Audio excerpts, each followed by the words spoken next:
करते हुए मैं आपसे ये कहूंगी कि मैं उस चिड़िया की तरह हूं जिसने एक आंधी में अपने बच्चों को अपने परों में समेट रखा है कि कहीं कोई तेज हवा चल जाए और हम लोग ना बिखर जाएं, क्योंकि हम लोग तो पहले से ही बहुत बिखरे हुए हैं।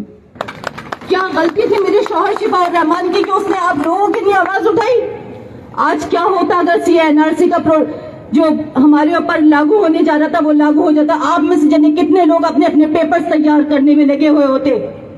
आज मैं खड़ी हूँ, लोग मुझे नेगेटिव कमेंट्स कर रहे, तुम्हारा मियाँ कैसे आ जाएगा, तुम बी पार्टी के साथ हो। कैसे मैं बी पार्टी के साथ हो सकती हूँ? प्लीज आप लोग मेरे लिए, क्योंकि मैं बिल्कुल नॉन पॉलिटिकल लेडी हूँ, मेरा कोई ग्राउंड नहीं रहा है, पॉलिटिक्स से मेरा कोई वास्ता नहीं रहा, मैं एक हाउसवाइफ हूँ। मैं आज अगर यहाँ निकली हूँ तो प्लीज मेरे भाइयों, मेरी बहनों, मेरी इस मजबूरी को आप लोग समझो। इसको आप क्रिटिसाइज मत करो या फॉर ग्रांटेड मत लो उस चीज को कि हाँ खड़ी हुई है, कोई बात नहीं, लाखों लोग खड़े होते हैं, लेकिन आप मेरे पीछे की जो मजबूरी है उस चीज को प्लीज समझिए।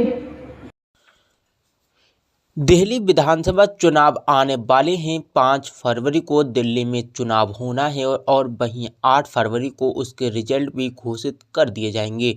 और ऐसे में AIMIM के ओखला उम्मीदवार शिफा उर रहमान की पत्नी नूरीन फातिमा का भावुक भाषण बेहद ज़्यादा सोशल मीडिया पर वायरल हो रहा है, क्योंकि वह पहली बार दिल्ली विधानसभा चुनावों में अनुभवी विरोधियों के खिलाफ समर्थन की अपील कर रही हैं। तो आप भी सबसे पहले उनका ये वीडियो देखें। 2020 26 अप्रैल को मेरे शौहर को अरेस्ट कर लिया गया। वो अरेस्टिंग मेरे लिए एक ऐसा पहाड़ था जो मुझ पर अचानक से टूटा था और मेरे बच्चों पर। उस टाइम मेरे जो बच्चे थे वो बहुत छोटे थे, उनको समझा पाना भी मेरे लिए बहुत ज्यादा मुश्किल और तकलीफ दे था। हम लड़ते रहे, आगे बढ़ते रहे और लोगों से गुजारिश करते रहे कि कोई आगे बढ़कर हमारी मदद करे, पर सो कॉल्ड जो सेकुलर पार्टीज हैं उन्होंने किसी ने भी हमारे लिए कोई आवाज बुलंद नहीं करी। हमारे से मुराद मेरे सिर्फ शिफा के लिए नहीं है, क्योंकि शिफा से अलग भी बहुत सारे लोग CNRC के प्रोटेस्ट में अरेस्ट हुए थे। शिफा उर रहमान जब आजमी के प्रेसिडेंट थे तो उन्होंने एक स्कॉलरशिप स्टार्ट करी जामिया में और बच्चों की मदद की। तो मुझे ऐसा लगता था हर एक इंसान ऐसा क्यों नहीं हो सकता कि दूसरे की परेशानी को समझे, क्योंकि मैंने अपने भाइयों को भी और अपने शौहर को भी हमेशा ये देखा कि वो दूसरों की परेशानियों को, तकलीफों को समझते हैं, लेकिन सारी दुनिया एक सी नहीं होती, या शायद सबको दूसरों के दुख दिखाई नहीं देते। खैर, बात अगर ज्यादा की जाए तो बहुत लंबी हो जाएगी, आप सब लोग बोर भी हो जाएंगे।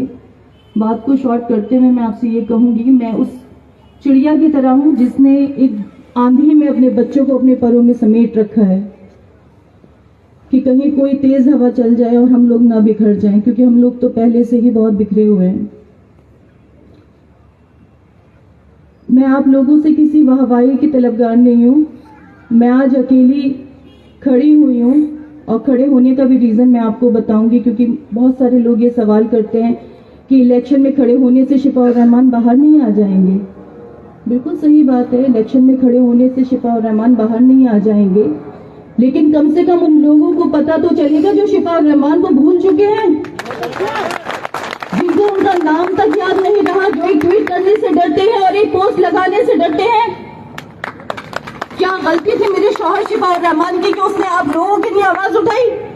आज क्या होता अगर CNRC का जो हमारे ऊपर लागू होने जा रहा था वो लागू हो जाता? आप में से जाने कितने लोग अपने अपने पेपर्स तैयार करने में लगे हुए होते।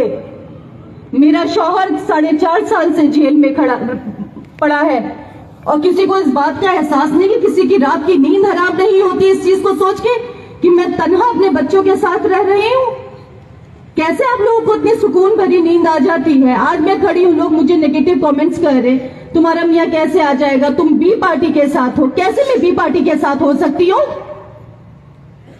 मेरा शौहर किससे लड़ते हुए जेल में गया है? मेरा शौहर आप लोगों के लिए लड़ते हुए गया है, हर उस माइनॉरिटी के लिए लड़ते हुए गया है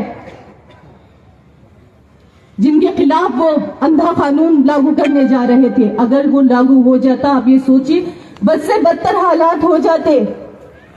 तो मेरी आप लोगों से सिर्फ एक ये गुजारिश है, अगर मैं कुछ कम या ज्यादा बोली हूँ, हो सकता है मैं इमोशन में बह गई हूँ, तो प्लीज मुझे माफ कीजिएगा, लेकिन मेरी तकलीफ को समझिएगा और प्लीज मैं अपने बच्चों के साथ आज तन्हा खड़ी हूँ। मुझे आप जैसे हर इंसान की जरूरत है जो मेरे साथ एटलीस्ट खड़ा होकर मेरे लिए आवाज बुलंद करे और शिफा के लिए वोट करे, क्योंकि बिना आपके साथ के मैं बिल्कुल आगे नहीं बढ़ सकती और मैं लड़ती रहूंगी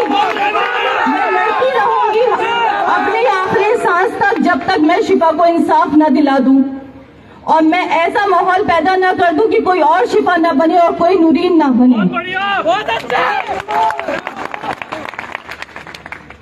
प्लीज आप लोग मेरे लिए, क्योंकि मैं बिल्कुल नॉन पॉलिटिकल लेडी हूँ, मेरा कोई ग्राउंड नहीं रहा है, पॉलिटिक्स से मेरा कोई वास्ता नहीं रहा, मैं एक हाउसवाइफ हूँ। मैं आज अगर यहाँ निकली हूँ तो प्लीज मेरे भाइयों, मेरी बहनों, मेरी इस मजबूरी को आप लोग समझो, इसको आप क्रिटिसाइज मत करो या फॉर ग्रांटेड मत लो उस चीज को कि हाँ खड़ी हुई है, कोई बात नहीं, लाखों लोग खड़े होते हैं, लेकिन आप मेरे पीछे की जो मजबूरी है उस चीज को प्लीज समझिए, मेरी उस मजबूरी को समझिए जिस चीज के लिए मैं यहाँ आज आपके सामने यहाँ खड़ी हुई हूँ।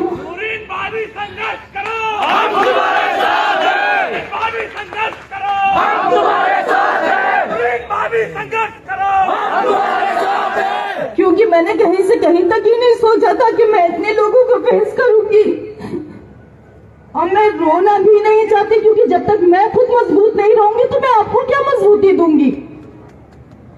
हम सबको मजबूत बनना है, बेखौफ होके वोट करना है। आप प्लीज ये मत सोचिए कि हम लोग वोट काटने खड़े हुए हैं, हमारा सिर्फ एक इंटेंशन है, वजह है खड़े होने की कि आप लोग याद रखें मेरे शौहर को। तो दोस्तों आपने देखा किस प्रकार से AIMIM के ओखला उम्मीदवार शिफाउर रहमान इस प्रकार से जेल में बंद हैं। उन पर आरोप है कि वे दिल्ली दंगों के मास्टरमाइंड थे, उन्होंने दिल्ली दंगों को बढ़ावा दिया, लेकिन जबकि इसका उल्टा था, शिफाउर रहमान को एक गलत केस में फंसाया गया और अब तक 5 साल से बिना ट्रायल के जेल में बंद किया गया है, कोई भी सुनवाई नहीं हो रही है।